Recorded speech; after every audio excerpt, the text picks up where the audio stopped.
ইমাম আমরা যে এই যে নামাজ পড়তেছি না, এখানে কিন্তু নামাজ পড়তেছি, নামাজ আমাদেরকে চারটা জিনিস শেখায়। কটা জিনিস?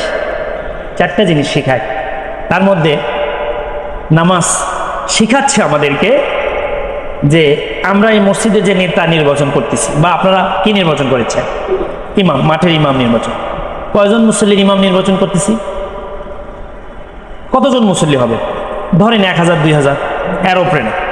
এই 2000 মুসল্লির ইমাম নির্বাচন করতে গিয়ে আমরা কিন্তু ইমামের বউ কি করে, শ্বশুর কি করে, খালা কি করে, খালু কি করে, দাদা কি সিঁড়ি লেগিচ্ছিল না মোহাম্মদ লেগিচ্ছিল, তার দাদা কি লেগিচ্ছিল, বউ পর্দা থাকে কি না, নানান কিন্তু দেখতেছি। কোরআন তেলাওয়াত সহি আছে নাকি, বয়স অল্প হলে চলবি না, বেশি লাগবি, আমরা কিন্তু দেখি, এরকম দেখি না? কারণটা কি দেখি বলেন তো? বুঝছেন না কারণটা কি? কারণ হচ্ছে এই 2000 মানুষের নেতা নির্বাচন করব আমি, একটা ত্রুটি থাকা যাবে না। কি থাকা যাবে না? একটা ত্রুটি থাকলে তার পেছনে আমরা কি করবো না? নামাজ করব না। কয়জন মানুষের মুসল্লি? মাত্র 2000 বা 1000 1500 সর্বোচ্চ। একটা মসজিদের ইমাম সর্বোচ্চ 500 মানুষের নামাজ পড়ে। এই 500 মানুষের নেতা নির্বাচন করতে গিয়ে আমি এত সুন্দর ত্রুটিহীন ভাবে যদি আমি নির্বাচন করলাম, এখন এই শিক্ষাটাকে আমি একটু মসজিদ থেকে বের করে নিয়ে যাই। কোথায়? মসজিদ থেকে বের করে নিয়ে যাই। যখন এই যে নির্বাচন চলে আসতেছে, আমার ওয়ার্ডের মেম্বারের যখন নির্বাচন হবে, হবে না? এই মেম্বারে নির্বাচন করতে গিয়ে সেটাও আমি কি করতেছি? নেতা নির্বাচন করতেছি। আমার মনে হয় এই মসজিদের ইমামের যেই নেতার ক্ষমতা, তার সে হাজার হাজার ক্ষমতা একজন ওয়ার্ড মেম্বারের, ঠিক নাকি?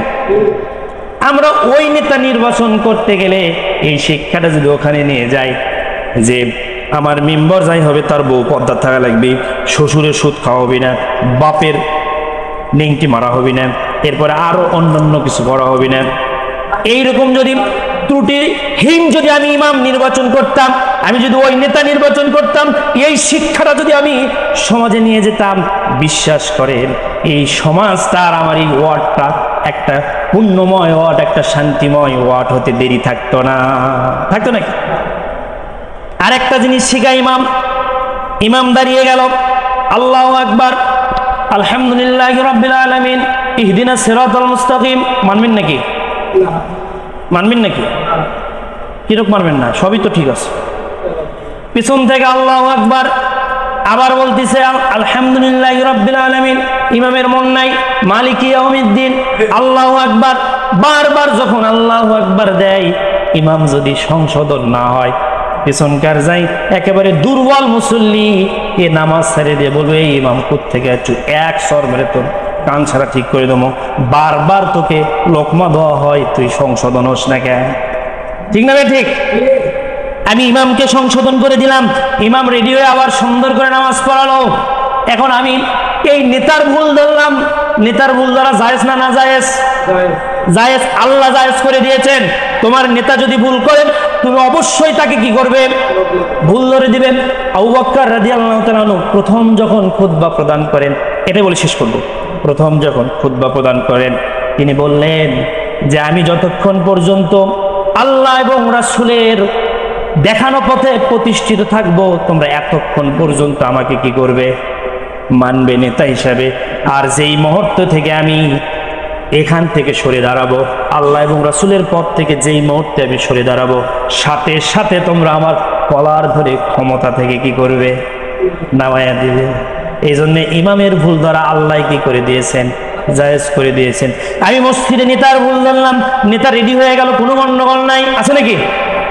এবার সমাজের ভিতরে যান, আমার মেম্বার সাহেব যখন বিধবার কাঠ নিজের মনে করে কি করিচ্ছে?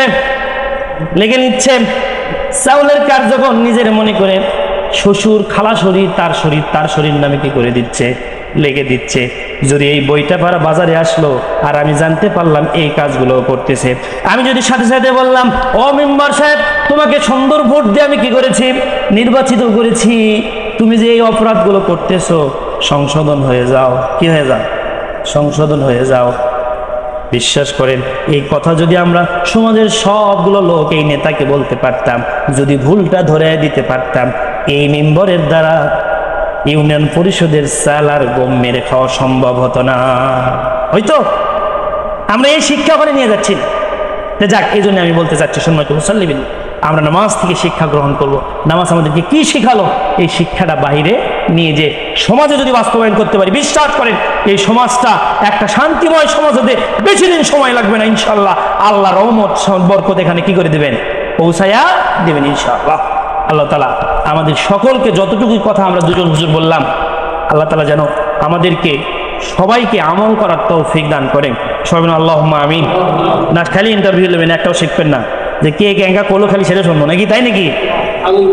যাই যেটাই কোক, আপনারা সেটা কি করবেন, অন্তরের মধ্যে আমরা নিয়ে আসবো, আমলের জিন্দেগিতে পরিণত করার চেষ্টা করবো, শিখবো। আমরা কি করবো, তলাবুল ইলমি ফরিদাতুন আলা কুল্লি মুসলিম ওয়া মুসলিমাতুন।